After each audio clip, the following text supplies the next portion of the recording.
I don't think fuel buyers, have ever been in the situation where they're faced with actually not having any uranium for their reactors. The uranium market has never been in this situation, never in history. If you're a fuel buyer and you think the fuel is going to be really short in the next few years, what would be your reaction to it? You're going to say, well, I'm going to buy more than what I need. You can have all the capital you like. If you can't get the people that know how to operate this machinery, all the capital in the world doesn't make any difference. So if people think that capital is the solution to everything, not in this industry, it's not. The fuel buyers are looking at this, that they see the same stuff as I do and you do. They're looking at this and thinking, okay. All right, Malcolm, been a while since you and I sat down for a pod. I think it must have been about a year or so, actually. We also did something like that. Yeah. But we must have done like 2 or 3 or so. But I still got a couple of topics that are top of mind. Well, why don't we start with what's top of mind for you, though? I like talking, but I want to ask you what's top of mind for you right now. What are you thinking about? The thing I've been looking at quite a lot is what's going on in Niger with GoviEx, because I do have shares in it. Not a big position, but it's an interesting setup there. I like GoviEx. The deposit they have found in Niger is quite substantial. So it's got, once they get the mine running, which they haven't yet, it'll be a good source of uranium and good source of profitability for them. So the Niger coup kind of threw a wrench in the works of that. At least I thought it did. The share price went down substantially, as you'd expect. But it's a very volatile area. I tend not to invest in areas where there's that level of volatility, but it's a very fine line between taking that risk that something might happen. Burkina Faso, for example, is quite active in that area. So it's one of those things. If you buy it and things go belly up, then you've lost a bit. But recent information coming out of there seems to indicate that things are settling down quite a bit, and I did buy a bit when it went down, a bit more. So it's one of those high risk things that if you lose it, you lose it. If you don't, you don't. But it's got a good management company. I really like GoviEx's management company. Like all miners, it's gonna have to raise money to get into production. There's possibility of share dilution if they do it that way, or they could do it through loans or whatever. But the US government seems to be quite interested in stabilizing things there. The French have kind of moved out, more or less. They used to be their big source of uranium. I think it no longer is. I haven't got the numbers to prove that, but I don't think they're getting much uranium out of Niger right now. They're kind of persona non grata. It's interesting that you say GoviEx is your pick for that. They are a little bit further back on the Lassonde curve, obviously, than Global Atomic is. Why'd you go for that one? It looked to me like it had more upside to it than most of the others. And one of the things I look at is the management team that runs it. Not that the others are bad. I mean, they're all good in what they do, but I quite like GoviEx. I think Rick Rule had a stake in it at one point in time. More downside too, though. I mean, if you look at the relative performance, GoviEx has had a bit of a rough period, really. That's true. So there's that as well. Let's actually break even on the 5-year chart, which is not too amazing. But good. I don't have anything intelligent to ask around that. I don't follow GoviEx. But has your portfolio changed much over the last 12 months since we last spoke? No, not at all. I don't trade very much. I say that on Twitter quite a lot, and I don't. I generally buy and hold. If I'm wrong, I'm wrong. And have been wrong on GoviEx up to date anyway. Might be proven right down the road. I don't know. Mm. it's a crapshoot. But most of the big names I have, and they've done very well. I can't really complain. Right. All of them, and I've been in for quite a long time. I add to positions. That's my modus operandi, if you like. I look at companies, I see what the long term um, gain potential is, and then if nothing changes in that scenario, um, then I add more. That's the way I do business. I've always done business that way. Mm. Whether it's gold or whether it's uranium, doesn't matter. What's it So going to take for you to sell some of those, though? I mean, especially the ones in challenged jurisdictions like OVX. I I probably it at the share price that it is, it's a very small part of the portfolio, probably less than well under 5%. I'd say. I can't remember what the numbers are now, but it's a small part. So if I lose it, I lose it. That's Mm. my thoughts on it. I'm not gonna. It's not going to be the end of the world if I do, because the others have done more than enough to compensate for that. My view is you're not going to win all of them. If you expect to win every play you make, then that's probably not going to happen. It was a risky play when I bought it. It's still a risky play in my view. Others may have a different view. But because of where it is, I mean, it also has a deposit in Zambia, which I've been looking at quite closely. Zambia is a little bit more stable, and it's not just a one country company. It has the deposit in Zambia is quite promising. I mean, they've got to get mine permits and all the rest of it, of course. So it's early days yet, but if everything failed in Niger, they still have another string to their bow in Zambia, which is why one of the reasons I haven't sold them. And like I say, it's not a big chunk of money, so it doesn't really make much of a difference to the portfolio. I just Right. leave it. If it does well, it does well. If it goes to zero, well, lesson learned. Well, that's a very good point, because it differs from person to person, and this is you're Of not the course, first one to make the argument for position sizing, because that's basically the argument you're making here is that that's you exactly. can write it out to zero because it's a small position. But if you had gone, if your exposure to GoVX, because that's the example we're using, if your exposure to GoVX had been as large as your exposure to Cameco or NextGen is right now, you probably wouldn't feel the same. I would not. So Then I wouldn't have bought. I wouldn't have bought that much. yeah, But to me, portfolio sizing is an important aspect of it, much more important than technical charts. I don't follow charts particularly. mm, They're interesting. I'm not saying that I don't haven't got an avid interest in them. I do. I like looking at charts, but I'm not. It's not something I do on a daily basis. Don't look at the stock market on a daily basis either. Just gives you a heart attack. Best not to do that, especially at my age. I agree. In terms of Risk-free investing. That's the way I like to do it. good. Yeah. Yeah. Position sizing and timing has been a big part of the whole thing. Like if those were my two biggest mistakes so far, because people would ask me, how are you still down on uranium? You've been in it since 2018. Those my two, my two biggest problems is position sizing. I went too heavily in 2021 on, on bad companies basically. So Mm. I had the inverse exposure to what you have right now.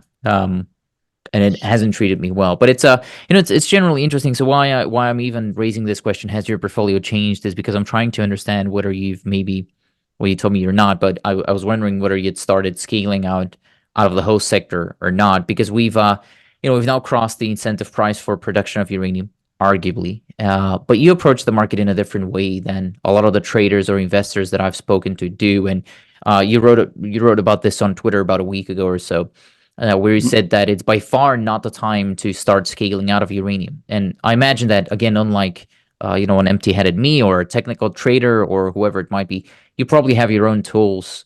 But what then is the time to sell? Like, what do you even look for when it comes down to finding selling signals for the sector as a whole, not company specific? That's a really, really good question. It not an easy one to answer, but I'll do my best. The when you First of all, the uranium market has never been in this situation, never in history. Even in the very early days of uranium, it was never in this position where you have so much demand and so little supply. So what changes uranium markets is the onset of new supply or a decrease in demand. Those two always have to be in some sort of balance.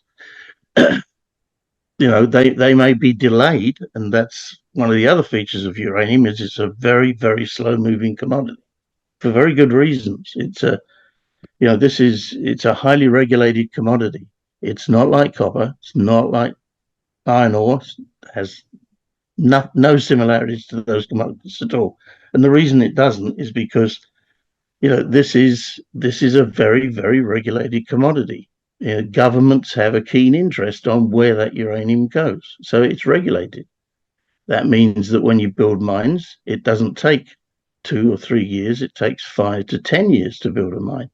They are complex mines. They have radioactivity, which has to be dealt with. They have radioactive tailings, which have to be dealt with. Not an easy commodity to deal with for the average trader because it doesn't behave like the average commodity does. It's different.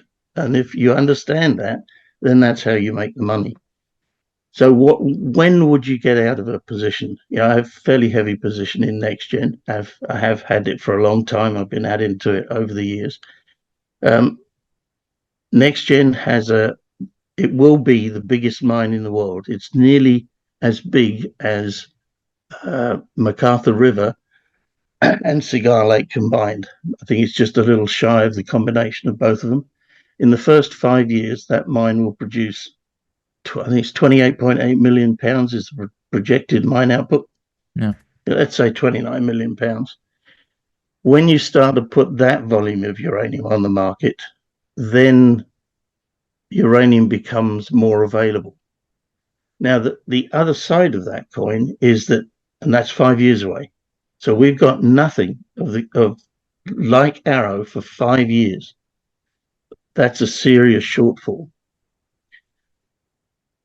It may be made up by government intervention. I can see that being on the cards, that the governments of the world don't like their reactors to be shut down because generally politicians don't like the lights going out, and that's what will happen. If you haven't got enough uranium to feed the reactors, there's nothing else that substitutes for it. It's the only material you can burn in a reactor. Burn, yeah, not combustion burn, but fission, if you like. Yeah, don't try that at home. It's the only stuff you can use. There is no alternative. Can't use plutonium, can't use thorium, can't use anything else. You have to use uranium-235. That's it. If you haven't got that material, then you shut down. Simple. So in the next 5 years, the number of mines coming on will increase because the price has gone up and it makes sense for miners to start. We've just seen that with Energy Fuels in the States. They've done a fantastic job down there to bring those mines into production. But in the scheme of things, it's not that big. What's big is Arrow. It is enormous by comparison with all other mines in the world. A mine that's twice the size of Cigar Lake, for example. That is a huge addition to uranium supply. The problem is that in the next 5 years, there's going to be an increase in demand that will probably wipe out that requirement. So there's going to be another 29 million pounds of demand added in the next 5 years. Now, if you're going to triple nuclear production by 2035 or whatever, 2050, whatever the magic number is, you've got to build a lot of mines. Like, you need a lot of arrows, not just one. So the way I'm playing it is I will wait. I won't sell anything until Arrow comes online. when it does, and if that's an if it comes online, there are a lot of things that have to be done before that mine comes into operation. 5 years to me is fairly accurate. It probably will take longer because things in nuclear generally do take longer. That's the way the business is. There might be upsets. Look what happened to Cigar Lake. I mean, Cigar Lake was being built by a highly experienced mine crew, one of the best in the world, probably the best in the world for underground mining of uranium. Doug Beatty was the mine manager there. I mean, they don't come much better than him.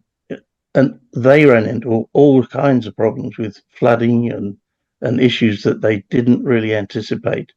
And that's what was one of the contributory factors to the last run-up. Was because Cigar Lake, which was due to come online, big mine, 18 million pounds a year, whatever it is, wasn't going to come online. Yeah. So, and that was in a period where demand wasn't going up that much. Demand was fairly steady, but you still need uranium to fuel your reactors, and if you haven't got it, then the price goes up. You try and get it from wherever you can. I don't see anything coming on the market, no technology. Laser enrichment may be in the next 5 years that is going to change that picture. Like if laser enrichment, was done on a large scale, you could take a lot of the tailings and re-enrich them back to natural uranium or higher if you wanted to.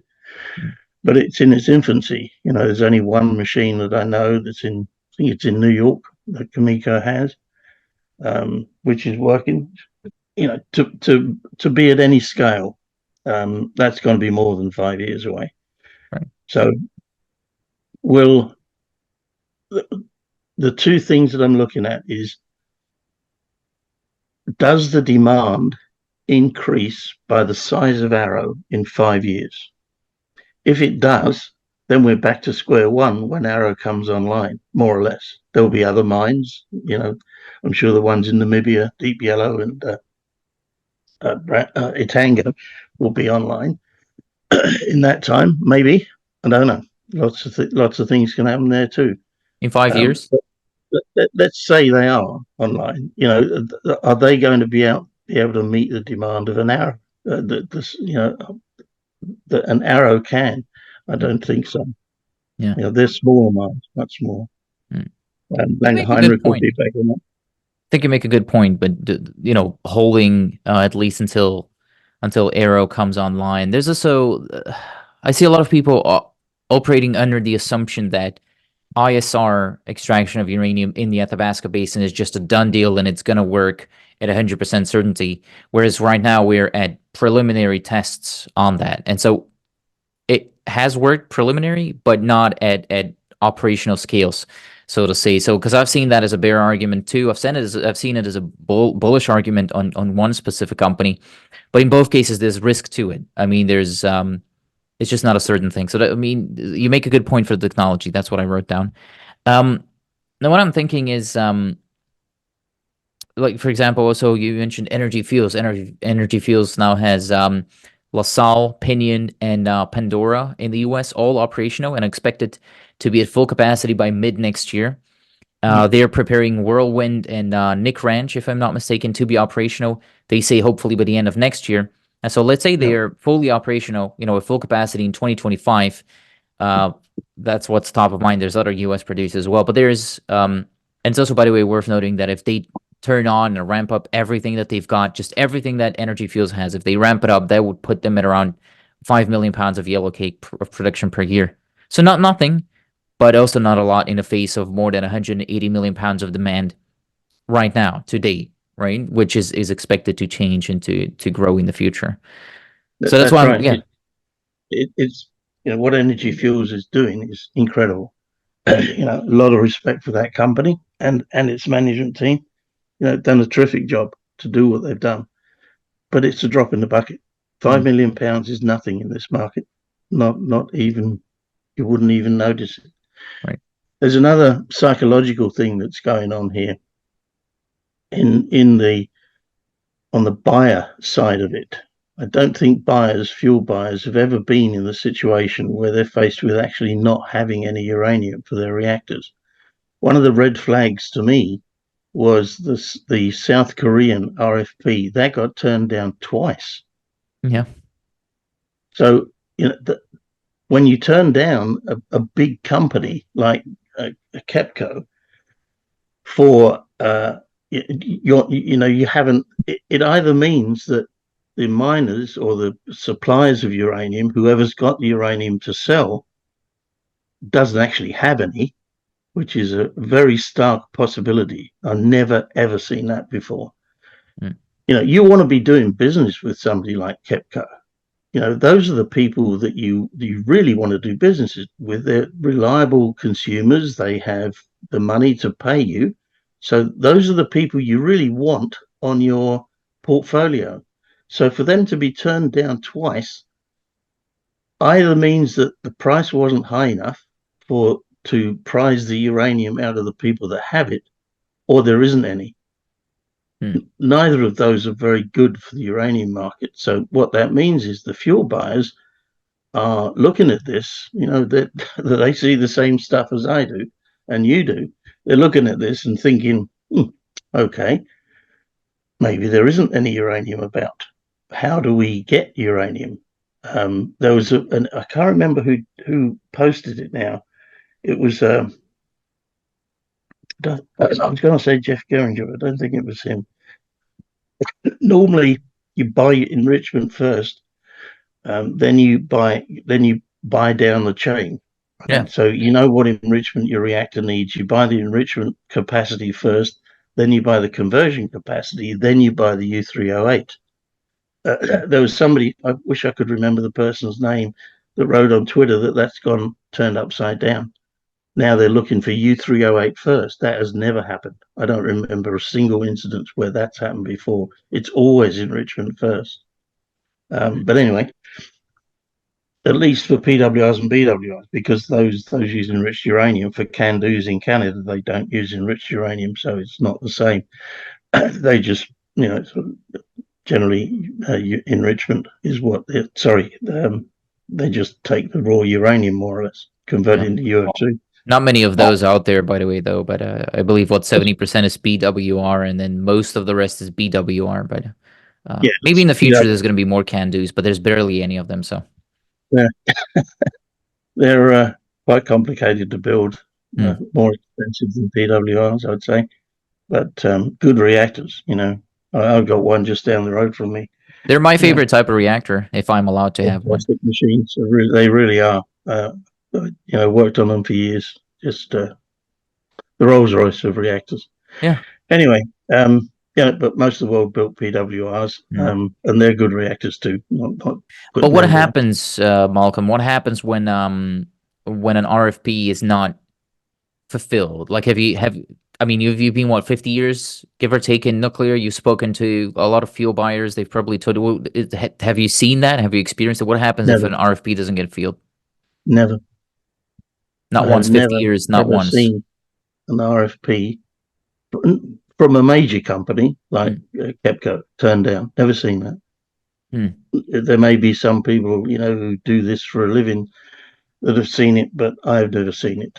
So what happens in that case? Like, what if this becomes the norm, if we keep seeing it, and a bunch of those majors don't get their RFPs filled? What happens? What was the situation?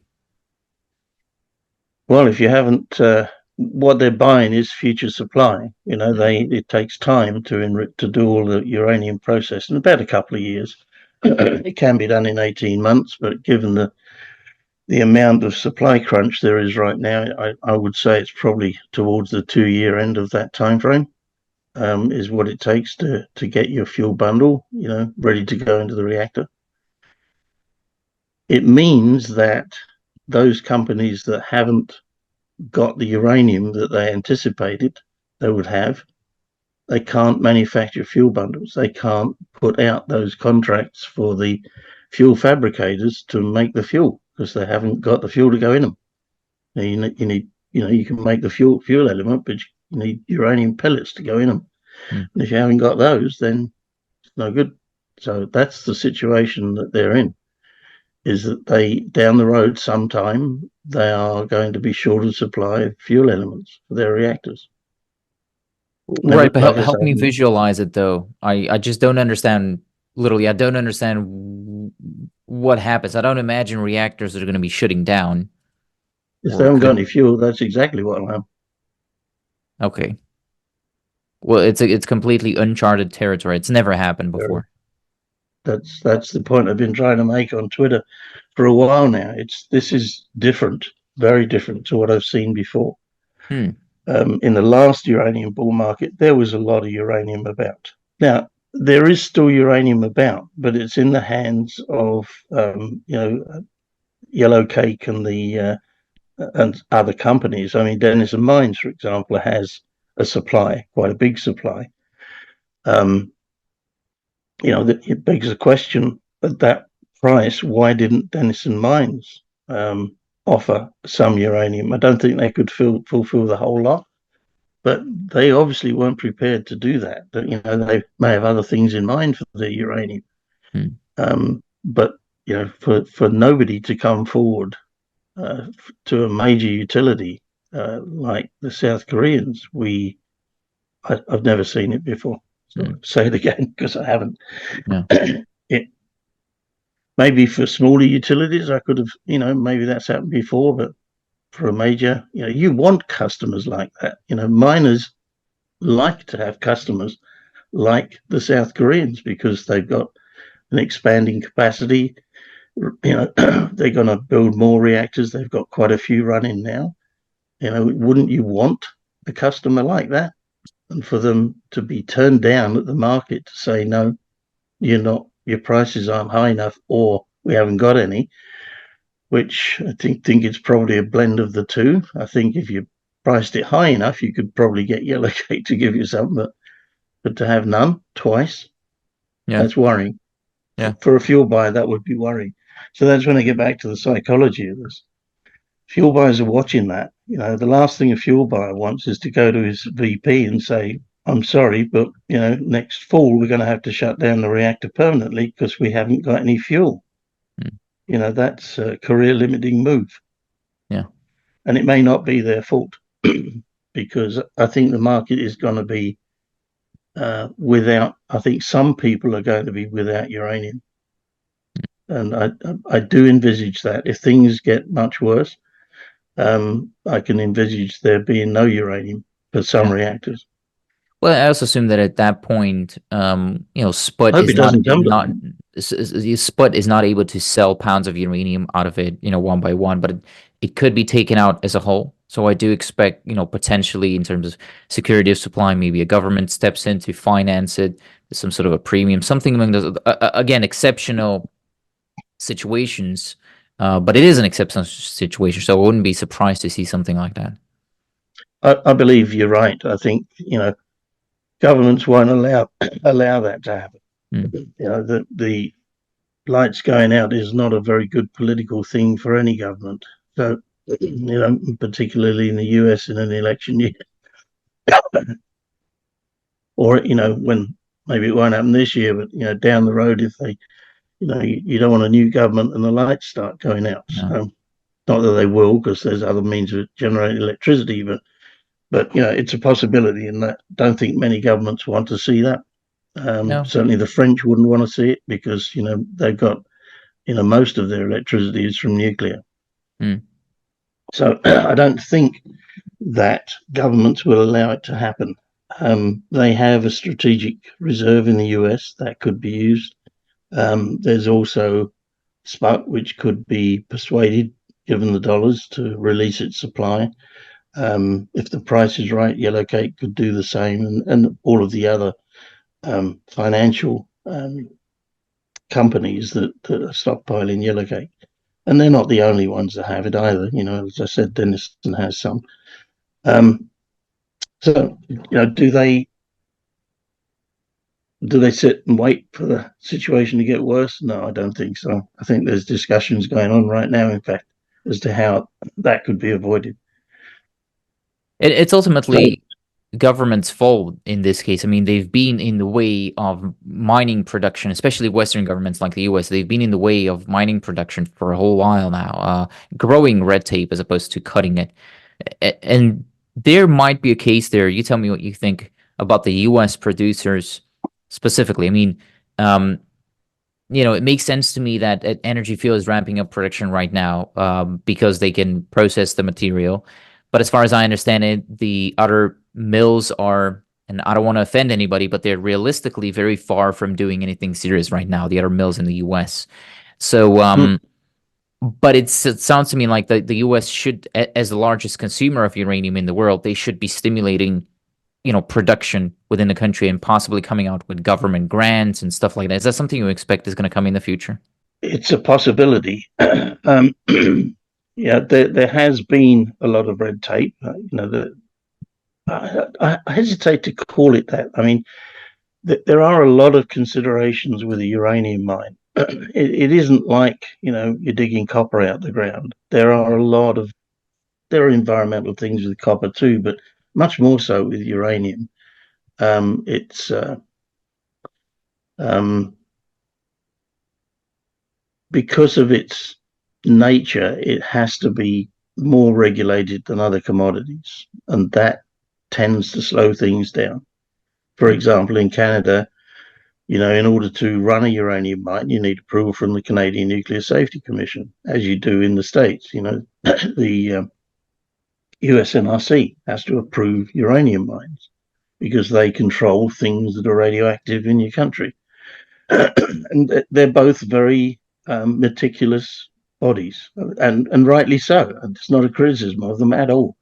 You have to be meticulous about these things. It's why nuclear has such an incredible safety record. It's because of those organizations and the people that you have running it, that they're held to very high standards by the CNSC and by the USNRC. And that costs money and it costs time. To do quality work takes time. It's not something you can do quickly. So that's why uranium mines take a while to build. You have to get approvals. It's a step-by-step process as you go along building your mine. There are other safety considerations there as well. You've got a whole mining jurisdiction in Saskatchewan that has to approve what you're doing, industrial safety, all of those things. Not a straightforward process at all. So it doesn't happen quickly, and it's not going to. Even if there's huge demand for uranium, I do not think that you're going to move these regulatory bodies any faster than they already are. And it's not that they move slowly. I don't believe they do move particularly slowly, considering the volume of work that they have to do. If you've seen some of the documentation that has to be reviewed by regulatory agencies around the world, not just in Canada and the US, these are vast volumes of data that have to be gone through, line by line. But it's not a fast process. It's easy to point fingers at them as being, the obstacle to getting stuff built, but they're not really. I don't see them as that. Could they do things faster? Well, probably if they had more people and more expertise in their organizations, but don't see that changing in the next little while. Well, it changed. You said maybe not going to go any faster, but it changed for enrichment capacity, if I'm not mistaken. I mean, the U.S. is ramping up enrichment capacity quicker than they normally intended due to the Russian issues in between. Is that of any note to you that they're ramping up enrichment capacity quicker now? I haven't seen the enrichment plants built yet. Good point. Yeah, Takes quite a while to build them. These aren't machines that you can just pluck off the shelf at your local hardware store. These have to be purpose built. High precision machinery. These centrifuges run at thousands of, I can't remember what the number is. It's a colossal speed. It's thousands of millions of RPM, I think it is, to spin uranium out. Those are not machines that you just build in a couple of days. They take a long time to build and test and run to make sure they work all right. And then you're building hundreds of these in a string. Of course. So yeah, I mean the talk is good, but it takes time. I go back to what I said before. Uranium takes time. It takes time to build these machines. It takes time to build an enrichment plant. You've got to design it first. You've got to get approval to build it. You've got to uh, order the machinery from suppliers to manufacture those gas centrifuges, plus all of the other equipment that goes into them. They've all got lead times. They're not, a few months. They're a few years lead time for those pieces of machinery. You can fast track it, but we haven't been building this stuff for years. So now you've got to rebuild a whole industry that you didn't have before. So now, when you say you're going to, ramp up enrichment, that's a 4-year job, 5-year job at least. You're not going to do that overnight. You could extend an existing enrichment plant. I can see that happening within a few years. But to build a brand new plant from scratch, at least 5 years. So we're right into the time frame of Arrow again. This nothing's going to change much in the next few years. We're in this situation for quite a while now. But regardless of a Russian ban or just a general shortage where RFPs don't get filled, regardless of anything, you don't think any of the regulatory bodies will start moving faster? I think they might have the will to move faster, and I know a lot of people in both agencies, and they're not an obstacle to getting things done, in my view. They are part of the process that the government has said, this is the way you'll do things. So they're doing what they're asked to do, which is regulate the industry. And you can't fault them for that, ever. I would never fault them for that. That's their job to do, and they have to be independent of the utilities in order to do that. So whether the utilities, are jumping up and down wanting uranium or not is nothing to do with them. I'm sure they will react to serious issues like there not being enough uranium to fuel reactors. But I can't see them. I don't think they have the capability yet to change the speed at which they do things, because in order to do that, you need people, more people than they have right now. Those skills are hard to come by. A lot of the people in the industry have retired over the years. They're not here anymore. Many have died. Many of my former colleagues are not here anymore, period. So they have, if you want to ramp them up to make it happen faster, then you've got a whole staffing issue to sort out as well. So to make the regulatory agencies move faster, you need more people, and those people aren't there. I appreciate the different view. I appreciate you approaching it from another perspective too. By the way, I mean most people I talk to, would blame the regulatory bodies. That's sort of the demeanor that I have again, towards it too, because that's how I've experienced it. But you're right. We need that. We need those safety standards in the industry. So let me ask you this question: would you want them to cut corners? No, they won't, of course. They will not. I can tell you that right now. They will not cut corners. But do we want those agencies to do things in a less thorough way? I think every sane person would answer no. We want them to do their job, which is to regulate the industry. Are they the fastest people on the planet? Probably not. But could you make them faster? Yeah, more staff would probably help them out a bit. But that costs money, and that cost goes on to the utilities usually. So, I don't see them as an obstacle to getting things done. I see them as a valuable part of the process of making sure that mines and nuclear related facilities are operated and built safely. And to me, that is number one. you have to be safe in this business. If you don't, then you have no business. We do not want another incident like Fukushima.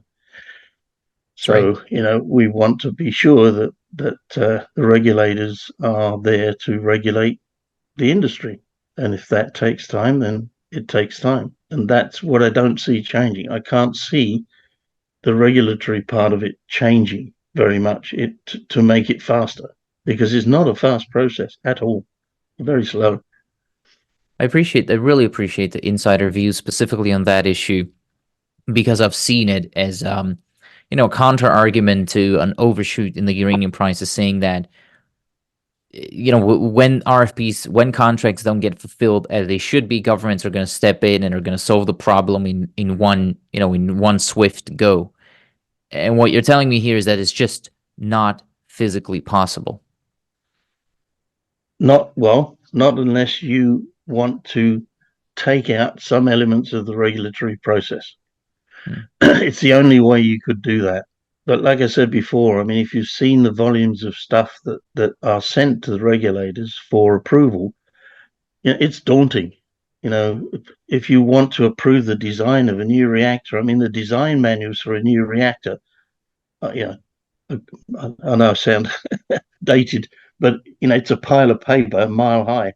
It's a huge amount of documentation. All of it has to be read through, and discussed within the regulatory body to ensure that this particular reactor design is safe.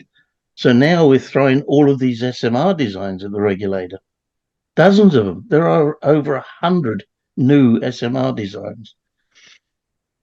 It's not like building another PWR, although some of them are PWRs. They're different animals altogether. Are they safer? Well, that's for the regulators to decide whether they're safer or not.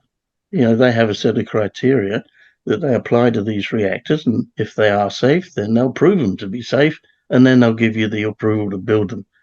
But boy, that takes time. I can only imagine. I mean, a friend of my dad recently tried to permit a doghouse for his backyard, because you have to do that in Belgium. And like, he had to go to a lawyer. Everything is much more complicated, and I can only imagine how it is in nuclear. So, are you also paying attention to the contract books though? In the meanwhile, I mean, because I've been told behind closed doors around a secret table where I had to swear my firstborn's gender identity that I won't say, but I'll say it anyways. I've been told that contracts right now are being signed. The top the How should I say? Just the contracts that are being signed to date are quite different than the contracts that were being signed during previous cycles. Do you have any insider insights on what contracting looks like right now? I haven't seen one. Not likely to see one either. These are private documents between two parties. People who say they've seen them, I doubt it. But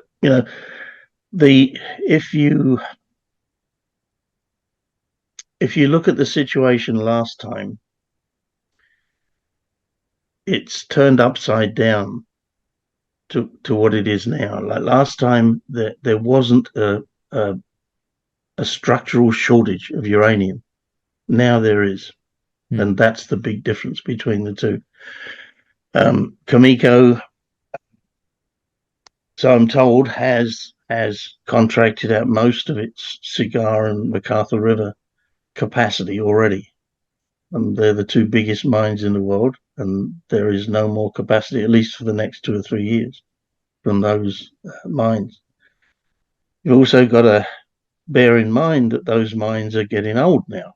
They're not when you never know what ore you're going to get out of a mine until you actually get it out. Tim Gitzel, Grant Isaac has said that. He's been in this business a long time. He's somebody you need to listen to very carefully.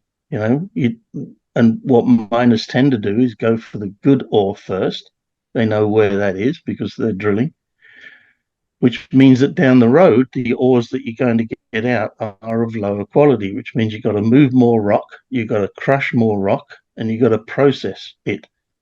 That takes more time. So it's harder to get the material out, generally speaking, of an older mine than it is of a newer mine. The same will apply to Arrow. Arrow's producing 28.8 million a year for 5 years. After that, it tails off. The reason being that they go for the good ores first. Any competent company would do that. That increases your profitability. Of course, you're going to do that. So in the case of McArthur River and Cigar Lake, well, they've already done that. They've already gone after the good ores. So now the ores that are coming out are going to be of less quality, less uranium in it, therefore more processing. So I can see those mines decreasing production in the next 5 years. So they've contracted their production out to, I think it's 3 years. But after that, I think they realise that the production rate is going to go down, and they can't contract to a production rate that they don't know yet. So that's why I think they've contracted up to 3 years, and they probably won't do any more beyond that.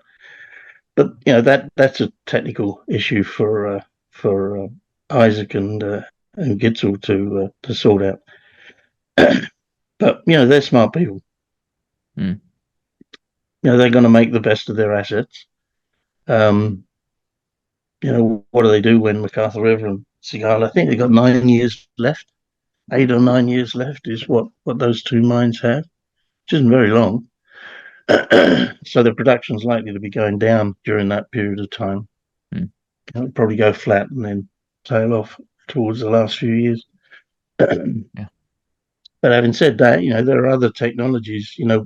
When they're underground, you can drill sideways and down further to see where the ore body might be extended to. So there's that possibility. They may be able to get more life out of those two mines by doing that. But it takes time and money to do those things, of course. Yeah. But it's essentially the contracts are, again, as you said, different this time around. Exactly how different they are, we probably won't know until after the fact. But they are, they're still contracting, right? They're still, we are at above replacement rate contracting this year. So they're out there, they're contracting. So apparently their contract conditions are favorable enough, so to say, given that those contracts are being closed. Yeah, you got to be careful about this replacement rate. There's a lot of things happen to different reactors over the years. For example, if you decide you're going to extend the life of a reactor, you've been told you're going to shut down on a certain date. So the fuel buyers won't buy any fuel beyond that date. They'll just use up what they have, and there'll be some life left in the fuel by the time they take it out. But if you're now told, Diablo Canyon is a good example, that no, we want you to run for another 5 years. Now you've got to go back to the market. You haven't got a contract anymore. Your fuel contract expired. Now you've got to go back to the market and get new contracts. And that's maybe okay for 1 or 2 reactors, but the US is looking at extending the lives of many reactors in its portfolio. Palisades is already shut down. We're about to start taking it apart, and Holtec applied to US NRC to extend it. I'm sure they haven't got any fuel for Palisades. But, the fuel buyers would have let it run out, and they probably haven't got a contract. I'm sure they're working on it now. But those new reactors are going to come back to the market. So how that replacement rate is a risky number to rely on, because you don't know. It's a replacement rate based on existing reactors continuing in operation. On my spreadsheet, I have every reactor in the world, and their maintenance schedules and a whole bunch of other stuff that goes in there. And the replacement rate is not an average. It depends on each different reactor what the replacement rate is, and when they're going to refurbish, when they're going to shut down. A lot of things go into that. So taking an average number is sometimes not a wise thing to do. Oh, it gives you a guideline, I suppose. The other factor, and I go back to the psychology bit, is that if you're a fuel buyer and you think the fuel is going to be really short in the next few years, what would be your reaction to it? You're going to say, well, I'm going to buy more than what I need. And that may require them to build extra storage. You can't just, put your fuel bundles in a shed somewhere. These require special controlled storage, enriched fuel, for crying out loud. mm, So you excuse me. So those fuel buyers are likely to, instead of having reactors usually run for about 18 months, PWRs that is. They run for about 18 months. They used to be a year. They increased the enrichment, made it about 18 months. So in order to have two refuelings capability, they need two lots of fuel bundles. Now, to predict that out depends on how the reactor's operating now. Those are done by fuel simulations, computer simulations that tell you what the fuel burn up's going to be and measurements in the reactor. A whole bunch of stuff goes into it. Complicated job. That's what fuel engineers do. That's their job, is to decide what fuel bundles they need to buy, what enrichment they're going to be at, and a very complicated process. There's a lot of work goes into it. It's not just, signing a piece of paper that said I need 10 of those. Not like that at all. They have to specify each fuel bundle that goes into the reactor, pretty much. So they can only usually do that out about 2 years. So they'll only usually have 2 years supply. Will they go out for a third refuel? I somehow doubt it, but they may be in a situation where that's what they need to do. Can't quite see it, but normally they have two refueling, two sets of fuel elements to refuel in. So that'd be 3 years supply. but That's why the US has. You often hear this number quoted: the US has 3 years supply on hand. That's because they've got two refueling setups already booked, so they don't have to do anything else. Right? They've already got it in hand. They've already got it there. But asking them to go out more than two refuels is, I think, pushing it a bit. You've got to make some pretty good predictions about how the reactor behaves, and it depends on a lot of things. Depends on whether the reactors are full power all the time, whether it's cycling up and down, whether they shut it down for maintenance. Many things go into it. So, will they have lots of supply on hand? I think they would want to have more. That's the psychology of it. Do they want to have more because they might be short? Yeah, sure. But I can see things coming to a head in about 2 or 3 years' time. But essentially what I'm hearing here is that the amount of uranium that's being contracted this year so far is not even replacement rate contracting, which also leads me to believe that we might see even more contracting next year or in the coming years to eventually hit that replacement rate contracting, which you're suggesting now is higher due to restarts and reactor life extensions. Is that right? It isn't yet, but it will be. No, it will be. Let's take Holtec for example. Really good company, by the way. They bought Palisades to decommission it, so they haven't bought any fuel for it. It's sitting there. It may have some in store. I don't know what they have there. I haven't spoken to the fuel engineers down there.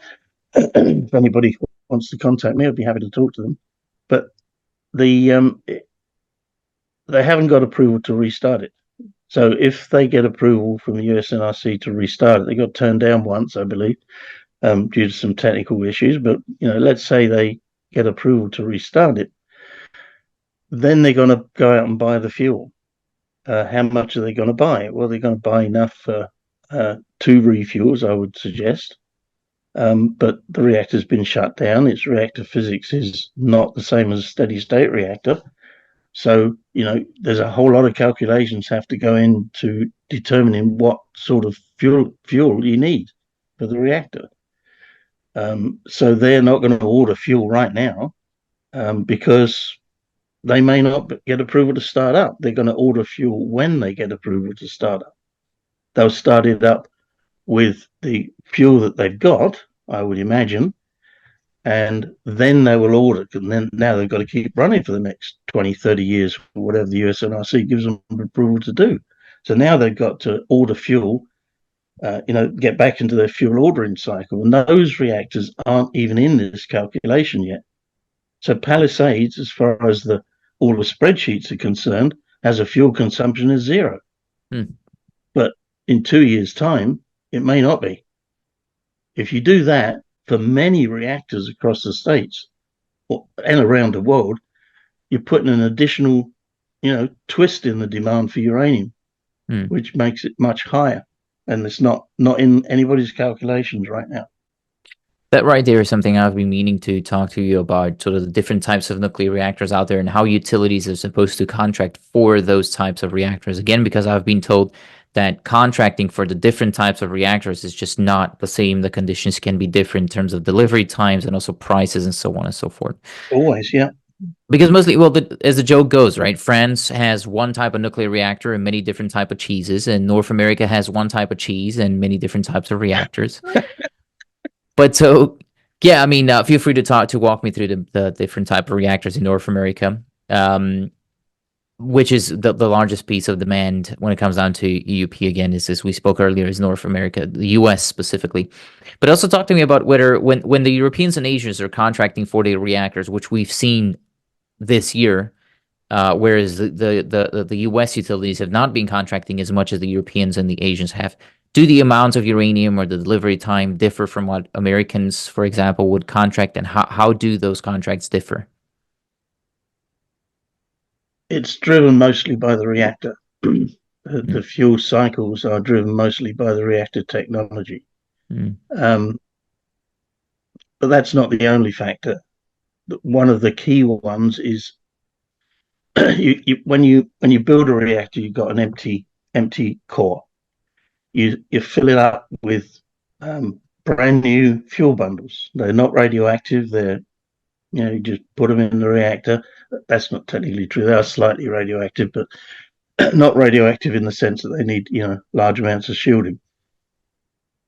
But you put them in the reactor, and it's something I've said all along in this business, that people don't understand the impact of new reactors on this fuel demand cycle.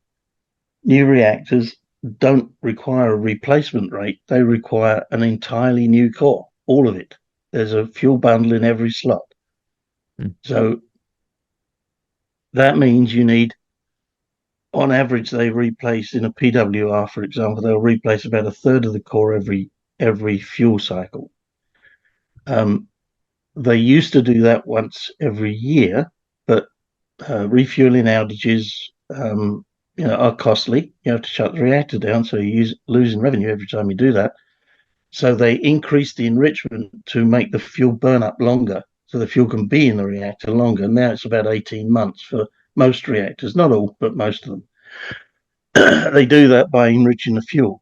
In other words, the extra reactivity that you get from the enrichment compensates for all the neutron poisons that get built up in the fuel as time goes on. The longer you leave it in there, the more poisons there are, more neutrons get absorbed, and the reactivity of the reactor starts to go down. So you can compensate for that by enriching the fuel to higher than what it is, the maximum about 5%. I'll digress a bit there, but new reactors require every fuel element in the reactor to be a new one. Like Baraka, for example, it's big reactor, 1400 megawatts, probably got about, I can't remember the number of fuel elements got in it now, but that's a whole new set of fuel bundles. So if you look at the number of new reactors around the world being built, every one of those reactors needs 3 times the amount of fuel than a steady state reactor does. So when you see 60 reactors, it's not the replacement rate of fuel you've got to look at. It's replace the whole core, because that's what you do, not replacing it. You're putting in a new core in every one of those reactors, which is 3 times the replacement rate. So if you see 50 reactors under construction, that means there's 150 replacement rates worth of reactors. So that's the equivalent of building, I think it's something like 60 now, so it's 180. And it's a little bit more complicated than that as well, because you have to, when fuel bundles are new, you have to pull them out sooner than you would because of build up of certain poisons in the reactor. So your replacement rate in the early years is higher than it would be in a steady state. Okay. So now you've got 50 or 60 reactors under construction that are all going through that process of replacing fuel elements a little earlier than they would normally be done. And, of course, they go into storage. That fuel is now out of commission. And you've got to replace it with, new fuel bundles. So the new reactors are very different to reactors that have been running for 20 years. A totally different animal. And, the commissioning of them and the running of them in the early days is the reactor physicists have a lot of input into those fueling decisions. Is that the case for restarts too? Like if when you're restarting a reactor, is the uranium demand equal to the demand for a new reactor? No, no, it's different because in the existing fuel, when you've had a reactor shut down, the fuel's been pulled out of the reactor. Usually, is what they do. They don't leave it in the reactor. Sometimes they do. Depends on what they're doing, but generally it'd be taken out of the reactor. If they're taking the cap off, for example, and they have to do internal work to the reactor, then the fuel elements are taken out and put into the fuel bays for storage. Because you can't work on them. You can't work on a PWR with a fuel in the core. Just not on. Radiation fields are too high. You have to take the fuel bundles out and put them in the fuel bay storage. Fuel storage base where they're protected. They're underwater. But yeah, refueling the reactors is it's a whole science unto itself. And every reactor is different. Right. PWRs are probably the easiest to do. PWR and BWRs very similar. There's not much of a difference. There might be differences in enrichment between the two. The core physics is different between a PWR and a BWR. Basically, the difference is that in a PWR, you've got a big pressure vessel, and it's about 2,000 pounds a square inch to stop the water from boiling. So you can increase the temperature of the water without the water actually boiling in the reactor. And then it goes off to a secondary boiler where the steam is made that goes off to the turbine. That's the most prevalent reactor in the world.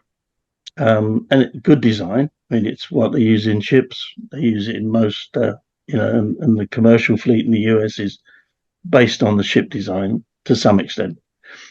But BWRs are a very different animal. They operate at much lower pressure, and they allow water to boil inside the core. So it's light water. So you're boiling using the reactor actually as the boiler or steam generator, and the steam goes straight to the turbine. So you don't have a boiler in a BWR. The reactor is the boiler. That's the difference. Major difference, anyway. But 65% of the reactors in the US are PWR, if I'm not mistaken. It's all the rest is BWR, or like what's the rest? Yeah, pretty much. Okay. Yeah, it is. Well, pretty much it is. They're either PWRs or BWRs in the commercial fleet, anyway. Do you know which reactors will have to contract next year? Like, is that in your spreadsheet? Because that probably can tell us a lot about how contracting will behave during 2024. I don't remember it. I'll have to send you that because I've got to get my spreadsheet up to have a look at it. Sure. It's around about, think it's 10 or 15% of reactors is around about that sort of number. Okay. We need, they they're on an 18-month cycle. No, not all of them are on 18-month cycles. Some of them are. Some of them are still on an annual cycle. Mm. Um, yeah, difficult to tell off the top of my head. I'd have to have a look at that and get Okay. back to you. And again, majority is PWR contracting that we're going to see in 2024. There's not really that much of a difference between Mm. PWR and BWR contracting. Their fuel burn-up calculations are different, but as far as the contracting cycle goes, there won't be that much of a difference between the two. It'll Mm. be somewhere between a year and 18 months that have to have fuel. It's the same process. They take, you can't, unlike CANDOs, you can't refuel online. So in order to get access to the fuel bundles, you have to take the lid off. In a PWR, it's a really heavy structure. It needs a massive crane to lift it off.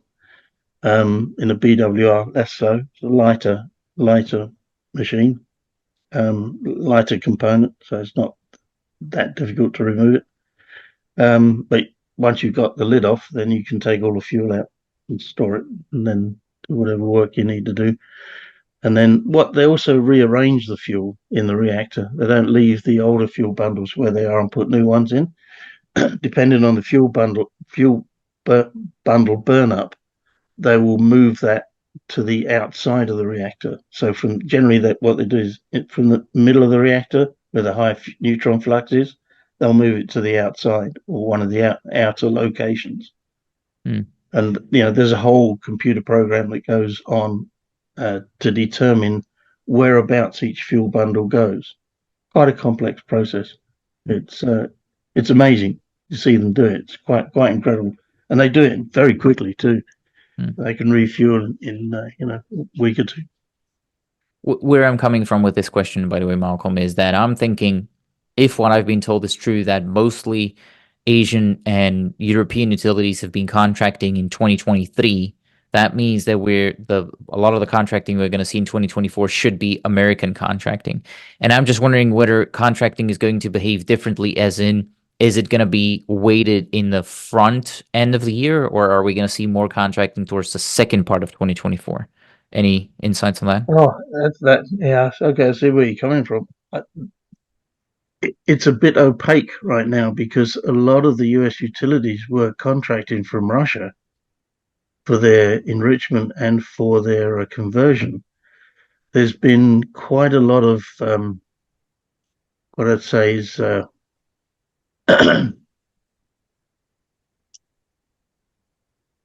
active buying of from Russia, more so than you would expect for the fueling requirements. So I think they front end loaded it little bit, so they have a bit more supply. They bought what they can from Russia because they know that there's going to be political things that will prevent them from doing that in the future. And as we've seen, the bill's gone through Congress and signed by Biden. Now they can't buy any fuel services from Russia unless they get a special exemption.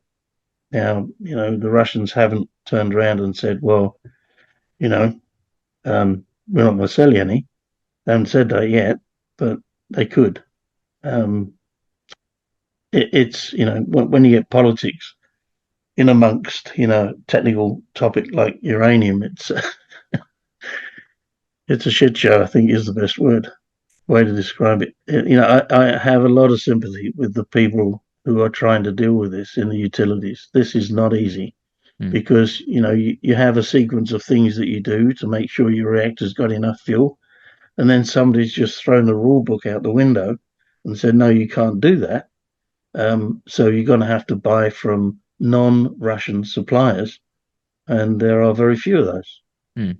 There's only one enrichment plant in the United States, Urenco. It's not even owned by the US. There's military ones as well, but the commercial one is Urenco, and it's owned by a consortium of European, UK. Can't remember who owns that now. Dutch. The Dutch have a share in it. Yeah.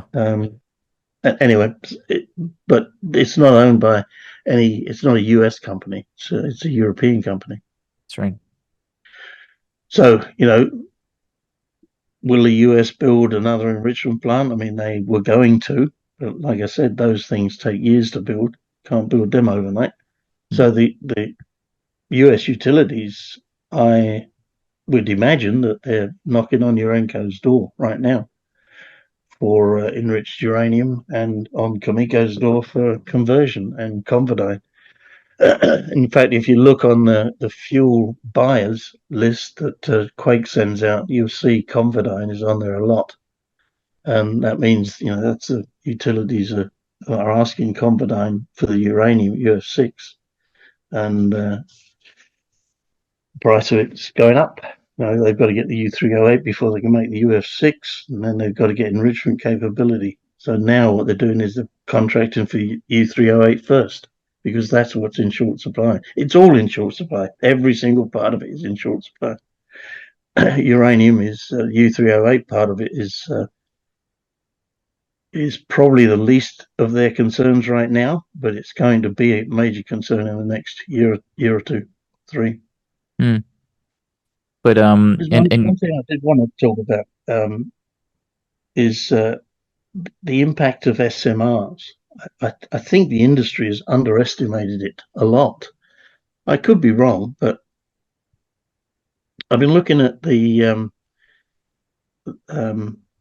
what you need to do to build a small modular reactor. Right, the plan is that they're factory built for the most part and assembled, put into pods on site. So the construction time will be a lot less. Should be. We haven't built any yet, but what I've seen is the construction time should be quite a bit less than what a bigger reactor would be. So with plant Vogtle, you looked at probably about 10 years to build it, design and build it. And that's for a standard design. So with an SMR, we probably got, say, 4, maybe 5 years to build it. So you don't order the fuel for a major reactor until you're about 5 years, 6 years into construction. So another couple of years for making the fuel. The fuel's on site for when the reactor gets approval to load fuel, which is a regulatory hold point, right? So you build the reactor, you do a whole bunch of tests. You do hot commissioning, which is running the reactor hot but with no fuel in it, and then you get approval for putting the fuel in it. So you better have the fuel to do that by the time you get approval to do it. Otherwise, you have egg on your face. So they have to do that. With an SMR, that whole process is really quick. So if you're going to start building and have it finished in 4 years, you better be ordering the fuel now, straight away. That front end loads the fueling cycle for those reactors. They're smaller, so you need less of it, but there's more in number. So although they're smaller, you got more of them. So it's the number of megawatts that determines the number of fuel bundles that you need. So if you have a smaller reactor that has less megawatts with more reactors that produces the same amount of megawatts, then the fueling requirements are about the same, give or take. But the fueling has to be done. The fuel ordering has to be done straight away, almost. As soon as you design the reactor and get approval to build it, you've got to be ordering the fuel because you haven't got that time that you have with a big reactor. So if, like the Poles are planning to do, they're planning to build 300 of these things. I think that's the number.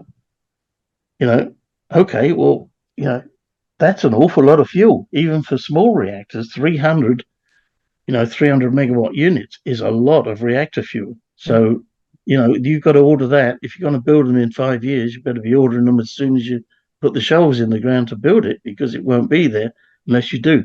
That puts a whole different complexion on the fuel buying cycle, because it front end loads the requirement for uranium, and we're already in short supply. That's going to make it a lot worse, in my view. That's if they take off. I mean, we don't know that yet, but certainly the plans are really ambitious in a lot of countries for doing them. I mean, we're building 4 of them down here at Darlington. That's right. They've started construction of those already. But There's two things, right? There's the if of it all. So it's an if scenario, as you mentioned. We don't know if it's going to go through or not. But let's assume that it does. The 5 years that you mentioned, is that a realistic time frame? Because you say you have to start ordering fuel almost right away. Um, so what in 5 years, if SMRs work, you expect to see a lot of SMR demand? Am I getting that right? Because they are going to be lower capital cost. Like the big holdup for most nuclear construction is the capital cost. A lot of countries. Well, there's two things. Let's take an African country, for example. They generally have small grids. So if you put a 4,000, let's say you put a Baraka power plant in Zambia, for example, it's too big for their grid, far too big. So in order to decarbonize, you can't put those large reactors in many of these countries. Their grids just are not big enough to handle it. So small modular reactors are perfect for smaller countries with smaller grids. So, and their capital cost is vastly lower than for a big reactor. I think Baraka cost the UAE, I think it's 24 billion US, which to me is cheap for 4 reactors of that size. I think they got a really good deal there. But 24 billion for that's the economy of many countries. It's a lot of money for a lot of countries. So if you're expecting them to go nuclear and to not burn natural gas or coal, then small modular reactors are an ideal fit for those countries because it's a perfect fit for their grids. And the capital cost is lower. Many advantages there. South Africa's thinking of doing it as well. I had a report from them recently because their grid's in a bit of a mess right now. But there will be a lot of those countries that want to, decarbonize and have their own fuel supply. If you've got a uranium mine, well, then you've got the ability to fuel your reactors forever, pretty much. Hmm. But that 5 year period that you told me about, that's still realistic or not? Because where I'm coming from with this, let me tell you where I'm coming from with this is we've seen some roadblocks in 2023, right? For SMRs. I mean, with what happened to Oklo, is what it's called, if I'm not mistaken. Is that still a realistic time frame, that 5 year period? I don't know is the honest answer to that. It's a lot of, it depends on the reactor technology. Some reactors are based on existing technology that regulators are familiar with. So it's less of a technical issue for them to understand the safety implications of small modular reactors with technology they already know. With technology they don't already know, like molten-salt reactors, there are no molten-salt reactors in operation now. There have been in the past, experimental ones. But if you're going to build an SMR based on molten-salt technology, then that's a whole different set of technology that the regulators are not yet familiar with. That they're getting there very fast, but it's not something they're, we'll build another CANDU. Yeah, we know exactly how they work. A few things different here and there. But this new Monarch reactor, if they decide to build one of those, well, it's a CANDU, more or less the same. But you say you're going to do this with a molten salt reactor, which is completely different technology, or a pebble bed reactor, again, different fuel, different technology. That time, the time for approval is going to be longer. It has to be. But they offer huge advantages. I mean, molten salt reactors, you can store the heat in the molten salt, has major advantages over current reactor designs. That's right. Same with pebble beds. The limitations of current reactors is the steam outlet temperature, right? When I said the PWRs have a lid on to keep the pressure in the reactor, and hold it at 2,000 pounds a square inch, or roughly around about that number. If you want to increase the steam temperature, then you've got to increase the pressure inside the pressure vessel. So steam turbines for nuclear reactors are limited as to how much the temperature of the steam you get out, and that's all important. In a coal burning station, you're at supercritical steam temperatures, very, very high steam temperatures, and you can get a lot more power out of a smaller machine. With a nuclear turbine, they're much bigger because the steam, as it condenses, gets wetter, and you got these turbine blades rotating around at thousands of 1,800 RPM. The tip speed of those blades is getting on for supersonic, if not more. So if they hit a water droplet, it does damage. So you want the steam going through your turbine to be dry. Nuclear steam supply is on the very low end of the capability of most steam turbines. That's why you have generally one high pressure turbine and three big low pressure turbines, because that's the way it has to be. In a coal burning plant, you have something entirely different. You have much higher steam temperature, a high pressure turbine, intermediate pressure turbine, and then a low pressure turbine. Very different design for coal burning plants. So you can't just go and stick a nuclear reactor onto the input of a coal burning plant. It don't work. The steam temperatures and pressures are just not there from that point of view. On comes the pebble bed reactor, which can generate really high steam temperatures, almost as good as coal, and then you've changed the whole technology. Pebble bed reactors, and they've got two of them running in China now, can replace the coal-fired boiler in a coal reactor, a coal burning plant. Now, you can't do that with current nuclear reactors. So each of them has some really unique features, and that's why I think you'll see them deployed in many different ways throughout the world. And I think we've underestimated the demand for SMRs. I think because of their advantages, they are going to be a lot more prevalent than we think. In Alberta, there's consideration now of using small modular reactors to power their to get the oil, because it's very tarry oil. You need steam to bring it up to temperature to make it flow. Nuclear reactors are ideal for that. Whether the Alberta government goes for that or not, don't know. But the technology is there to make huge differences to a lot of industries. And I don't think we've really got to grips with how quickly that might occur. I think it's going to happen a lot faster than we think. And we have not got the fuel supply infrastructure for it.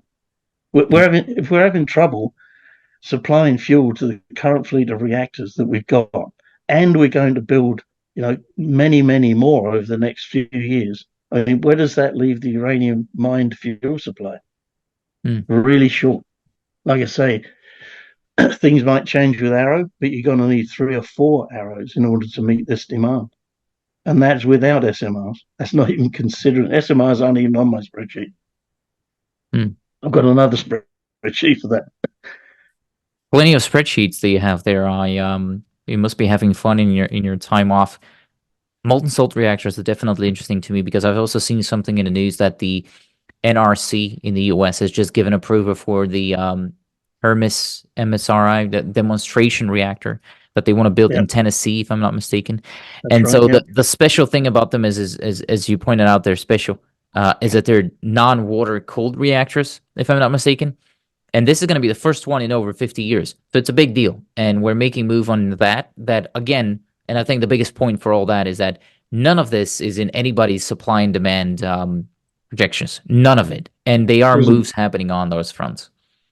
The Chinese are way ahead of the West in those types of reactors.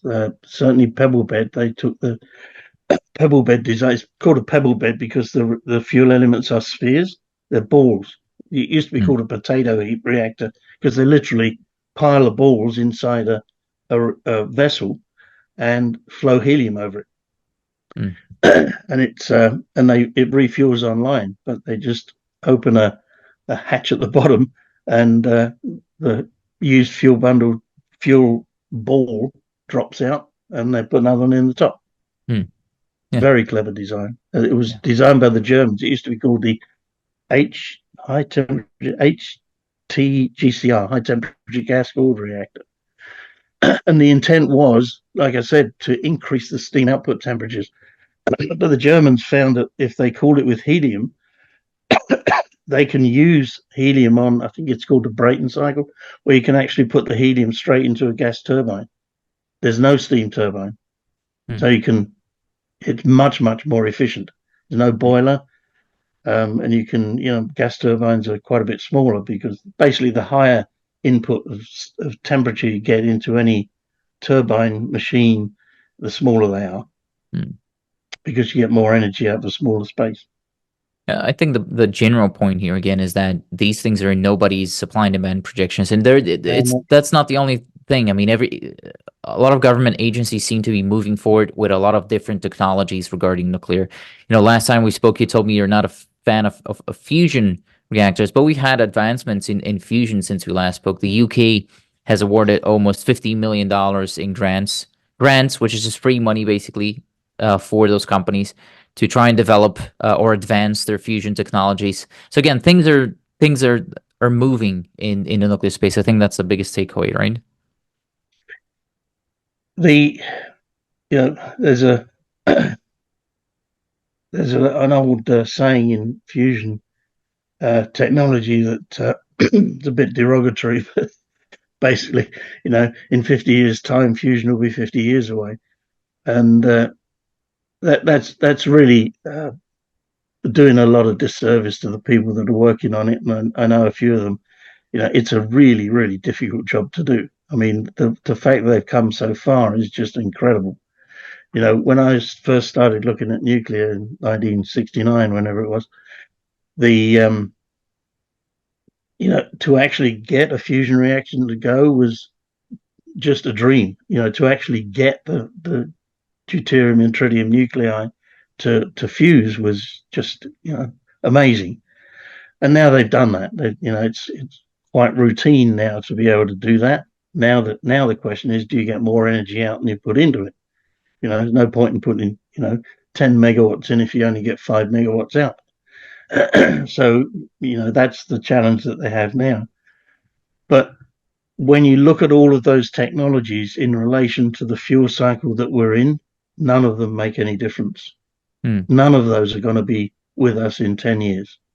Thorium is another one. Thorium is a very good technology. Nothing wrong with it at all. But you need a thorium fuel cycle.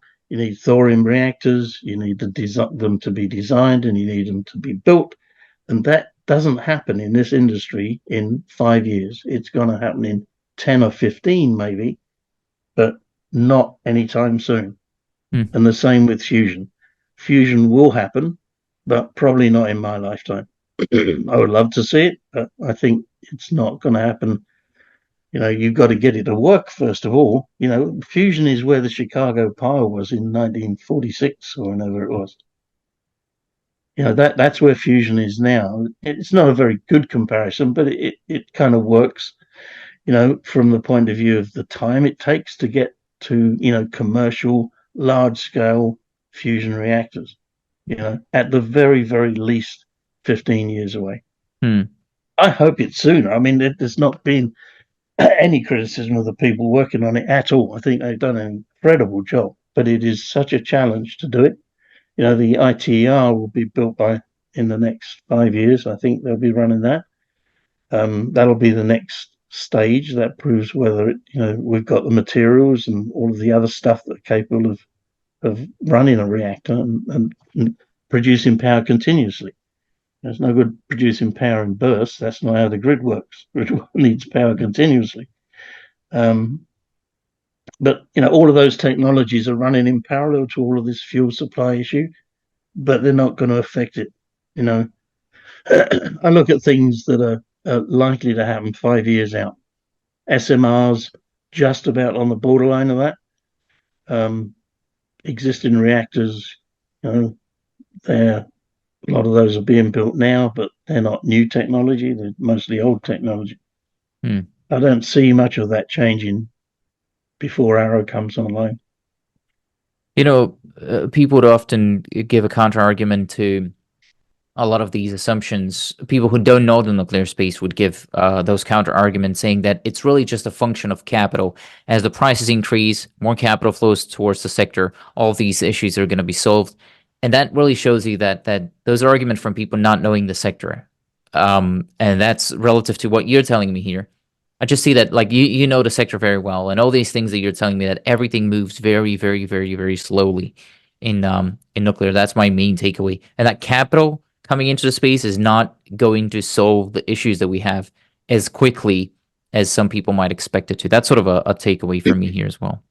Let me give you an example. I mean, uranium mining is a good example of that. You can have all the capital you like. If you can't get the people that know how to operate this machinery, all the capital in the world doesn't make any difference. It takes time to train people and to get them up to speed on these technologies. You don't train a nuclear reactor operator in 2 minutes. It takes 7 years, 5 to 7 years to train a nuclear operator. They're not people that you just pick off the street and stick in front of a reactor and say, drive that. It doesn't happen like that. It takes years. So you've got, because of all of that, and because it's a it's a well-regulated industry. The people that do the regulation, to me, are just some of the best people on the planet. They're really not there to stop things from happening. They're there to make sure things occur safely, because we can't afford another nuclear accident. We just can't. And you're not going to make the regulators move any faster, whether you put $1 million behind it or $10 billion behind it. They will not ever compromise safety for money. They won't. So if people think that capital is the solution to everything, not in this industry. It's not. It helps for sure. There's no question about that. But you're not going to make things move that much faster, even with unlimited amounts of capital flowing into the industry. Mining, perhaps, I could see that, but maybe not in Canada and the US, but other countries, I could see that moving faster if you put more money into it. Namibia is a good example, but their regulatory authority exists for the same reasons as well. They want to protect their population. Yeah. I really appreciate the positive view. I really do. It's not I don't think people like, it's clear that you're very intelligent and very well versed in this space, but it's also becoming clear that you're just generally a nice guy, and I like it. I like the positivity coming from this. So, you're mentioning there that capital could solve some of the mining, or let's call it extraction of uranium, because it's not always mining. And why I'm calling it that way is because what else we've had advancements in this year is, allegedly, the seawater extraction of uranium. Any insights on that technology? I know it's ways away, but what do you think about it? Well, it's very interesting, because that was a Chinese report that said they got uranium out of seawater. It's been done before, by the way. The area where they got it from is in a bay just opposite, outside of Beijing. Is the bay that Beijing sits in. Forgotten the name of the sea now, but anyway, that's where they did their experiments. Yes, I mean, uranium is not in short supply in the Earth's crust, and it's not in short supply in the oceans either. But it's very dilute. It exists at 3 parts per billion. That means 3.3, I think it is the number on average. It would vary a little bit depending on which ocean you're in, but on average it's 3.3 parts per billion. So that means to get 3.3 pounds of uranium, I've got to process 1 billion pounds of water, seawater. Seawater is not very clean stuff. It's full of crap which has to be filtered out and purified and all the rest of it to get to the point where you're able to put it through uranium capturing membranes. And that's where the science is the design of those membranes. But it's one thing to process, a few thousand gallons of water. It's a whole different matter when you're processing, billions and billions of gallons of water. I Hmm. haven't seen any plant on the drawing board yet to produce uranium from seawater.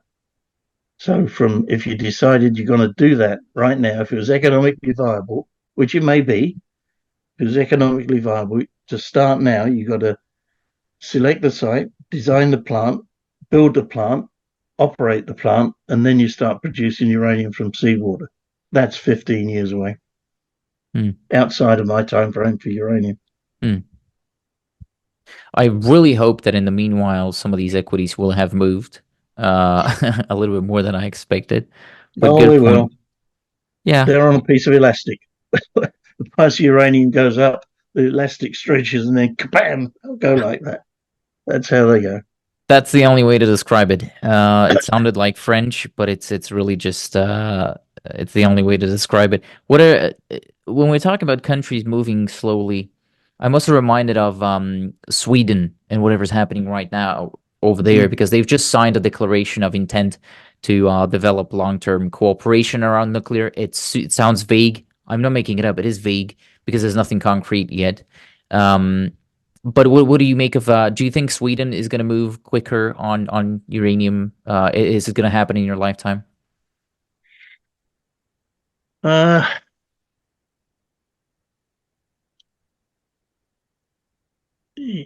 they've gone. Yeah, it's a very political issue in Sweden. It Hmm. has been for decades. I mean, they built some of the best reactors in the world. They're like the Germans. They build superb reactors. They had two reactors at a plant called Barsebäck outside of Malmo. I had the opportunity to visit. They're shut down now because the Danish government didn't like them. And it was part of Sweden's entry into the EEC and all of that, European Union. So, there's been a whole sea change now of opinion in Sweden. Now they're all gung ho building reactors. And of course, along with that comes security of fuel supply. If you build reactors, then you need to be sure that you can fuel them. If your fuel is coming from other countries, then now you've got to rely on those other countries for the fuel. Sweden doesn't like that very much. I think I would not be sticking my neck out to say that they would really like their own uranium supply, and they have uranium.